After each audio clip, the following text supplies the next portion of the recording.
Hi, this is Summer with Summer's Tips and Stitches, and some of you might be shocked to see I'm in a different view. I'm doing these videos old school because I have lost my tripod and I've got it propped up here. So this is how I'm doing this video, and now you guys can see this area right there. Isn't that nice? I bought these two things at Goodwill, those two like wall hangings. They were actually brand new with the Hobby Lobby stickers on the back. What a deal, right? And so now I'm tucking things in there. Those are beautiful cards that some people have drawn, or stickers, or funny things that people have sent me. Tucked in there. Okay, so now this video is everything that I bought on my walk. And now I'll link in the description box below the walk that I took on Saturday. Now, between making that video and taking the walk and posting it, I probably posted Yarn Chat number 81, and then now this video. So it's a couple videos back. But I decided, rather than just driving to Hobby Lobby and Joann like I normally do, that I was going to take a walk. So I left my house, and this was an hour-and-a-half long procedure, but it was partly because I was shopping in the stores, right? So the first thing that I did is I walked all the way to the furthest point, which was Ulta Beauty. Now, I do watch a different YouTuber, Bailey Sarian is her name, and I'll link her in the description box below. I should make a note because sometimes I forget what I'm going to say, and then I have to watch my video back, and I don't enjoy doing that. Okay, so the first thing I'm going to link for you guys is the video in which I take the walk. Saturday walk. Next, I'm going to link Bailey Sarian. Now, I watch her, I think I first got started because she does murder, mystery, and makeup Mondays. I will admit, I do like watching a little true crime. And while she does talk about a true crime story, she then puts on her makeup, and she started talking about this brand called Tarte. Now, she used Tarte Shape Tape for a concealer, and I started using it, and I really liked it. And then they came out with a new product called Found Clearer. It's a multitasking foundation, broad spectrum, SPF 20. Here's the little sample I bought. This is $10 at Ulta. As you can see, I ran out. I use this most of the summer, but in the summertime, I really only wear makeup on Sundays or special occasions. But once the school year got a kick in, I wear makeup all day, every day to work. The thing that I really like about this makeup is it's not too thick and heavy. It has good coverage, and as you can see, and maybe you even saw in that Saturday video, I get really pink cheeks and I have lots of freckles all over my face. And I just like to get a little bit of a fuller coverage. Has this cute twist off lid. And I will say it was expensive. Now, not much more expensive than like regular Mary Kay and whatnot, but definitely more expensive than Walmart makeup, right? This is the bottle. How many ounces do they have in here? Do they tell you? 31. Ooh, you guys, it's only 1 fluid ounce. Holy cats. I will say I just usually put a little dab in my hands, and then I use this like foundation brush and I smear it all around. Okay, but anyway, this is what I bought. This was $39. Then after I buying this, I decided I had been using a different primer. I decided to try their $10 sample of Tarte primer. Because in Mary Kay, because I used to sell Mary Kay, they always say if you use all of the products together, you have a better experience.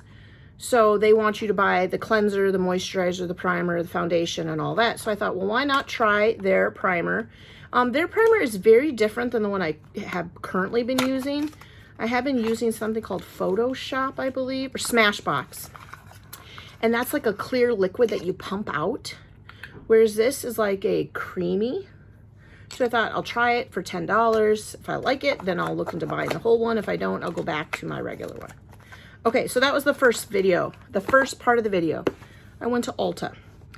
Then I went to Joann's. At Joann's, I did make some purchases. I was trying not to, but one of the things that I wanted to get on this walk, more specifically, was this yarn. This is Sugar and Cream Scrub Off, and as you can see, it has different textures, and it has the regular cotton, it has a little bit of a scrubby yarn, and I really liked it. I just used one in a different colorway to make this like hand towel type thing, and I thought, you know what? I think this is gonna make a cute hat. Now this is a whole skein of that scrubby yarn knitted. It could be a big face cloth or a washcloth. I don't know. I just knitted it straight across. I just wanted to see what the fabric was like. It had good transitions between scrubby yarn and cotton. I liked it fine. So I thought, you know what? I'm going to buy another one and try to make a hat out of it. Luckily for me, this was on clearance for $2.47 at Joann's. Then I went down the aisle and they had other colors available for $4.99. They were not on clearance. This colorway is called Energetic Pink. So I bought that. Then I grabbed one of these, a regular scrubby yarn, Red Heart. This also was $4.99. I bought this because one of my coworkers wants some bath scrubbies. And I have figured out a way to make them with this because the cotton ones are way too absorbent for her. And the ones that I made out of the Scrubology were too scratchy for her. So now I'm going to make one giant one out of that and hopefully be done with that for a while. Because I'm going to be completely honest, I don't like making scrubbies. This yarn is very difficult to see. I hate even calling it yarn. This material is really difficult to crochet with. And it's very hard to see your holes. So you have to be feeling. And particularly the pattern I'm using, you need to put 3 double crochets in the stitch below. And so it's really very hard. I just don't enjoy it. So I'm going to get it done, be done with it. Hooray. The next thing I bought at Joann's was I was looking for a Crochet Now magazine. And the reason being I saw on Crochet Society, Bella Coco's personal Facebook page that she mentioned that she does a weekly or a monthly column or page or article. And a lot of times they have really good treats in the bags. I wonder if I have one nearby to show you. Like sometimes they'll have crochet hooks in there or stitch markers. A lot of times they'll have an extra pattern book and a little treat. And so I saw the treat in her Facebook group and I thought, I really want that treat. But sadly, my Joann's did not have the newest edition. They had the one I already had, which had some kind of like, I wish I could find it here. I thought I stashed it down here in my mess. I can't find it. I already had that one. So I didn't need another one. But I did see this. Christmas Crochet Christmas. And I saw this cute little pillow that looks like a little elf man. And I thought, what kind of cool Christmas things can I start? Because maybe I can start, you guys can all go buy this, and I can start making some of the patterns and featuring one fun Christmas pattern a week. Or maybe to be a little bit more realistic of my availability due to teaching and whatnot, maybe a month, which means you'll get 2, right? I don't know. I saw this I've never done a corner to corner blanket that had a picture in it. I've done plenty of corner to corners, but I've never done one that was that you had a specific, what do they call that? A grafghan. They also have this really cute placemat, and I thought I'd make that. Looks like a really fun project to make. And look, it has a little silverware holder. I like that. I didn't really love this, but I'll show you. It's like a little coaster and a little mug cozy. Didn't love it, didn't hate it. Ho ho ho pillow. Again, it's a grafghan style one. Traditional Christmas granny style blanket.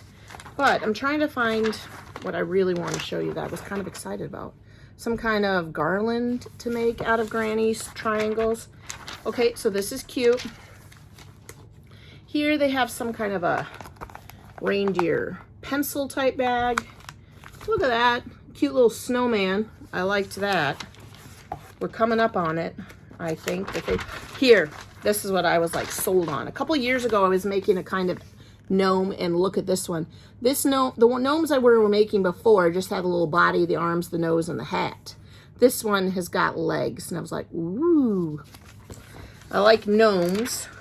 Here's that cute pillow. So all in all, I really liked, as I was waiting in line at Joann's, it's a very dangerous place for me, I liked a lot of the projects they had. Some cute little snowflake Christmas ornaments that you can make. That might be fun for me to make a Christmas ornament for each of mine and my husband's family. These traditional snowflake ones, my mom had these growing up. It might be fun to make everyone an ornament. Beautiful snowflake blanket. Another stocking pattern. A green granny with that same pattern to make a blanket. I mean, it just goes on. Look at this, you guys. I didn't see this before. What do they want? Oh, they want you to spruce up a pillow. So you can make this like kind of wreath, and this is easy pattern, circular with baubles, and put this on a red pillow, and you got yourself a little wreath attachment. Okay, so I'm not gonna make this, but one of my friends from college asked me, she saw a picture on Facebook, a kitty couch. Now it does not have the pattern in here, but it tells you can get it from Annie's. Here is a towel, a kitchen towel like attachment thing that you make and then sew to the towel, and it's this little snowman hanger thing. Another one of these wreaths made with crochet thread. So all in all, I think there's a lot of really great patterns in here if you're interested. Here is another placemat coaster set, basic. Should be really easy. Looks like this is crocheted on the diagonal. Here's a Christmas tree ornament, a little bear and a wreath ornament. There's lots of ornaments. So yeah, that's all I'm going to show you. Oh, one last thing. Look at that little amigurumi wreath. This magazine is Crochet World. Have a happy crochet Christmas. This was $9.99, and this is fall 2021. So if you're interested, I know my Walmart carries this, Joann's carries this. There are a great bunch of cute Christmas ornaments. So I'm going to try to whip a bunch of these up and feature them and let you guys know how easy the patterns were to read or not. Now, I am a pattern reader. A lot of them are listed as intermediate or easy. Most of them are the 3 or 4 to intermediate. So I bought this. Okay. The last thing that I bought on this walking Saturday journey was this Yarn Bee yarn.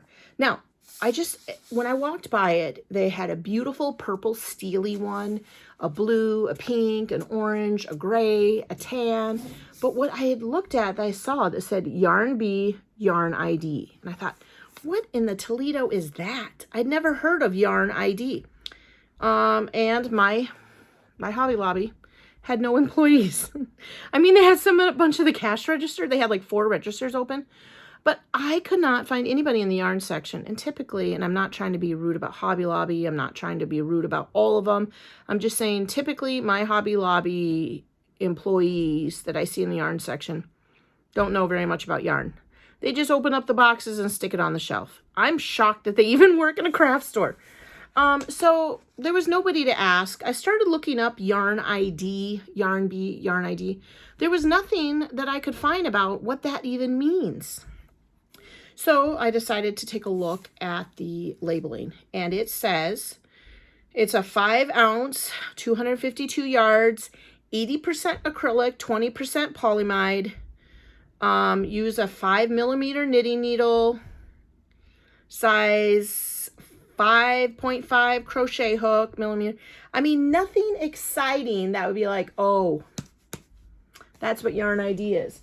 So then I thought I would look at what is in there, because this was right next to the Hobby Lobby. I love this yarn, and that is next to it. This is 100% acrylic. So I'm wondering if the 20% polyamide is what makes it different. I have no idea what this is about. I bought one skein. I thought I'd make a baby sweater, because you know how I like making baby sweaters and baby hats, and just see if it's different to work with. But if you know anything about Yarn ID, this is the name of it. You know, what in the Toledo that's about? What does that even mean? I don't know. Let me know in the comments below. What do you know about Yarn ID? Sometimes you guys know more than the internet. Okay, the last thing that I'm going to show you in this video is a finished project. Now, my son has a friend. He is a delightful young child. They've been friends together since about 3rd grade. My son's in 7th grade. And over the years, I found that his mother loves crochet as much as I do. Now, both of us are busy ladies. She's got like 5 kids at home. I've got 3 kids plus Han, and I'm working a full-time job. And shockingly, we don't really chat much, except for the fact that, hey, can Jer go over? Can your son come over? That kind of stuff. But she is a crocheter and a pattern designer. Now, a couple times we have talked like, hey, do you have this yarn? It's discontinued, that kind of stuff, but nothing basic. So when she put on her Facebook, she actually has an Etsy, which in this video, I'm going to put that in my notes here. I'll put a link to her Etsy shop if you want to check out her products. She sells many of her projects on Etsy. I know she designs a lot of her own patterns. I don't know if she also sells them on Etsy. I didn't look. But I said, hey, I really love that Axolotl. She made an Axolotl, posted it on her Facebook page. I believe she also has a Facebook group. If she does, I'll put a link in the description box below for that. Go join her Facebook group. I'm sure it'll make her day. And she said, would you like to test the pattern? I just designed this. And I said, yes, I would love to test it. And I would then like to talk about it in my videos. So I just finished it. I worked on it last Saturday, most of the day. I just finished up the last bit of it today, and that's sewing on the parts. You know how I hate sewing on the parts. Now I'm going to show it to you. Here is my Axolotl. It does not look nearly as good as hers. I made it out of, I love this yarn. In fact, it's this blue. What's it called? Royal blue? Yeah, Royal. And this is Red Heart Aqua. I've had this yarn around for quite a while. If you recall, I made a big granny square type blanket with this yarn. Those are little things on its head. Here's his body, his tail. I did do something a little different from her pattern for the feet. This is, if you have kids or grandkids, this is a very rare animal to get in Minecraft. Now, she can't release this as a Minecraft pattern. Obviously, there's axolotls in real life, so she has designed it. These are the colors she used in her pattern. I don't know if these are the colors axolotls are in Minecraft. Hey, Flynn. What? Are the axolotls in Minecraft these blue colors? Well, they can be pink, brown, anything. Okay, I guess they can be any colors, and this is just what she chose. Well, so I will say the one thing that I did like about this, making this axolotl, is I was able to sew or crochet the head, and then before stuffing it, sew the pieces on. Because one of the things I don't like is when you can see your sew marks. So I sewed the pieces on, and then I sealed up the head. Then I crocheted his tail, and his tail is 2 pieces. Then I crocheted his body, and before stuffing him, I sewed his tail on, and I sewed his legs, and then you sew the head. Now, I did a horrible job sewing his head on. There's one part over here where you can kind of see that it ended up puckering, where I had more of the body than the head. Same stitch count. I don't know what I did. But I think he looks okay. The only thing I changed was because sewing on these toes was a nightmare. And that's what he looks like. What are you going to do? Maddie said his feet really look like this in Minecraft. So what I did is I sewed 2 leg pieces. Then I sewed the toes onto one of the leg pieces, and then I sewed another layer of leg to hide the tails for the toes. Because my problem, what I was coming to, is sewing on all the toes left all these like little bits sticking out. And so I just tucked them down inside of the leg, sewed another piece over it, hid the toe strings in. Oh, look at that one. That one's bulging. I will, as soon as she is finalized her pattern, I will ask her for a link to where it can be purchased, and I will put it in the description of this video. Now, right away, when I release this, it won't be in there. Not until she gives me the link. And then I will do another video showing this again and having the link in it, just for those. So this is my most recent finished project. I literally spent all of last week Saturday watching the Best of British Home Cooking show with Barry Mary. I watched all 2 full seasons and crocheting this. And then just today, I finished up sewing the toes and making the second panel of the legs to hide the tails. And then sewed the legs on. So it really doesn't take much more than 9 or 10 hours. Maddie is thrilled. Flynn is thrilled. They love this axolotl. I guess it does look kind of fun. The only thing is I think his face looks horrible. I think I did a horrible job. His face looks lumpy. I must not have stuffed it well enough. Hers in the picture looks amazing. I don't know. But anyway, that is that. That is what I've done. Now, my next project, I said before, is I got to make a scrunchie, a bath squishy. And then what I want to do, oh, look at this. I have 2 of these. Apparently I bought one and didn't remember that I bought one, and now I have 2. Is I really want to crochet this scarf. See that? This is Red Heart, and it's supposed to make this specific pattern. In the label, they have the pattern here. Let's see that. Do you see that? How it does that color striping, the variegated, and then the solid. I want to see if that works. I want to see if I can follow the pattern and get that to happen. That's what I'm dying to do. Okay, you guys, that is all. In the video description box will be a link to my Saturday walk. Will be a link to Bailey Sarian. Will be a link to Angela's Etsy shop and Angela's Facebook group. And then also, eventually, a link to where you can purchase the pattern when she has it ready. And then, like I said, I'll do another video, so we can make sure we have a good feature of it. She is a great lady. She's a stay-at-home mom. She's got a bunch of adorable kids. I'm telling you, if you are interested in purchasing this pattern, she is a great lady to support. Her son is a very well-mannered, polite, wonderful child. And so she's a very good mother and a very good crocheter. Okay, that's all for this video. Thanks for liking and subscribing. Thanks for watching and sharing my videos. And until the next video, happy crafting. Bye.